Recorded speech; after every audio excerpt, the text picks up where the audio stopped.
আমি যদি এই কন্টেন্টের মাধ্যমে বলি কাট করলে এরকম অনেক মিলিয়ন ভিউ হবে। আমি নাকি মানুষের নাম নিয়ে ভিউ কমাই। গাইস, আজকের এই ভিডিওতে আমরা দেখতে চলেছি ওমরান ফায়ার তার ভিডিওতে থটস অফ বিল্লালকে রোস্ট করেছিল। এটা নিয়ে অনেকেই অনেক তথ্য দিচ্ছে এবং এটা নিয়ে মুখ খুলেছে ওমরান ফায়ার নিজে এবং বন্ধুরা। থটস অফ বিল্লাল এবার গণপিটনির শিকার হয়েছে। কি কারণে গণপিটনির শিকার হয়েছে সেটাও আপনাদের মাঝে উপস্থাপন করব।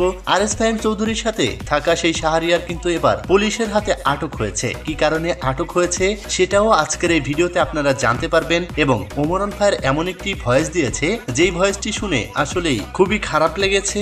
কেন তিনি এই ভয়েসটি দিল সেটাও আপনাদের মাঝে উপস্থাপন করা হবে। তাহলে চলুন বেশি কথা না বাড়িয়ে আজকের ভিডিও শুরু করা যাক। প্রিয় দর্শক, আমরা প্রথমেই কথা বলবো হচ্ছে থটস অফ বিল্লাল এবং ওমরান ফায়ারকে নিয়ে। গাইস, ওমরান ফায়ার তার নতুন ভিডিও আপলোড দেওয়ার পরে অনেকেই ওমরান ফায়ারকে হেট করা শুরু করে দিয়েছে। কারণ কি বলুন তো? কারণ হচ্ছে ওমরান ফায়ারের নতুন ভিডিওতে থটস অফ বিল্লালকে রোস্ট করা হয়েছিল। তো এখানে একটা শিক্ষণীয় মাইন্ডে রোস্টটা করা হয়েছিল। অনেকে এটা বোঝেনি। এখানে থটস অফ বিল্লালকে যে রোস্ট করা হয়েছে, কেন রোস্ট করা হয়েছে জানেন? থটস অফ বিল্লাল মাত্র একদিনের জন্য অডিয়েন্সের কাছে 10,000 টাকা চেয়েছিল।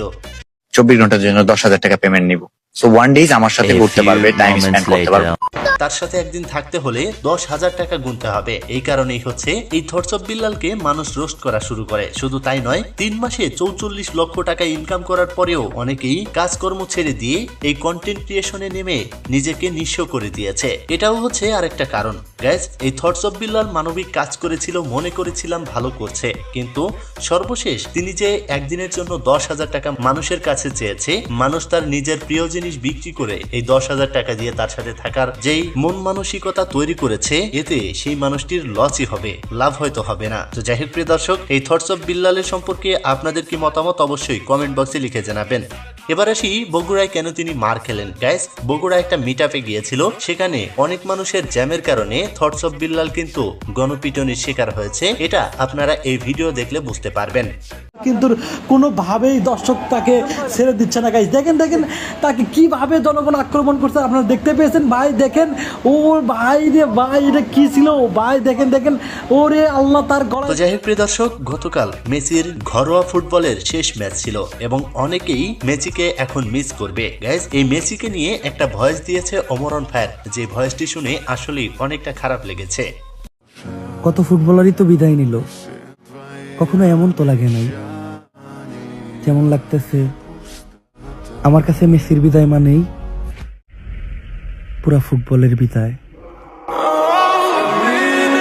বন্ধুরা, সত্যি এই মেসি ছাড়া অন্য কেউ গেলে হয়তো এতটা খারাপ লাগতো না, কিন্তু মেসির চলে যাওয়াতে আসলেই অনেকটা খারাপ লেগেছে। ফুটবলটাই আসলে চলে গিয়েছে। তো যাই হোক প্রিয় দর্শক, এবার আসি এই টিকটকার হুজুরকে নিয়ে। গাইস, এই টিকটকার হুজুর বাইতুল মুকাররম মসজিদের সামনে গিয়ে এই টিকটকার হুজুর আর হচ্ছে শ্যাম্পু হুজুর দুজনে যে ভিডিও বানিয়েছিল, সেখানে একজন ব্যক্তি প্রতিবাদ করে বলেছিল, আপনারা কেন এমন কাজ করছেন? এটা দেখে মানুষ আসলে ইসলামকে নেগেটিভলি নিবে।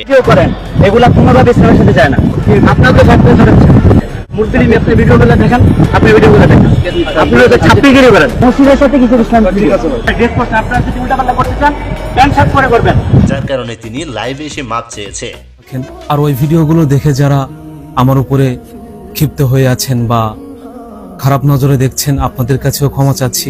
তো যাই হোক প্রিয় দর্শক, এবার আসি হচ্ছে আরএস ফাহিম চৌধুরীর টিমের আপডেট নিয়ে। গাইজ, আরএস ফাহিম চৌধুরীর টিমমেট শাহরিয়ারকে গ্রেফতার করে নিয়ে গেছে পুলিশ। কারণ হচ্ছে তাদের যেই বাইকের পিছনের শব্দ, এটার কারণে পরিবেশ নষ্ট হচ্ছে, পরিবেশ দূষণ হচ্ছে। এই কারণেই হচ্ছে তাকে ধরে নিয়ে গিয়েছে পুলিশ। এটাই হচ্ছে লাস্ট আপডেট। পরবর্তী আপডেট পাওয়া পর্যন্ত আমাদের সাথেই থাকুন। দেখা হচ্ছে পরবর্তী ভিডিওতে। ততক্ষণ সবাই ভালো থাকুন, সুস্থ থাকুন। খোদা হাফেজ।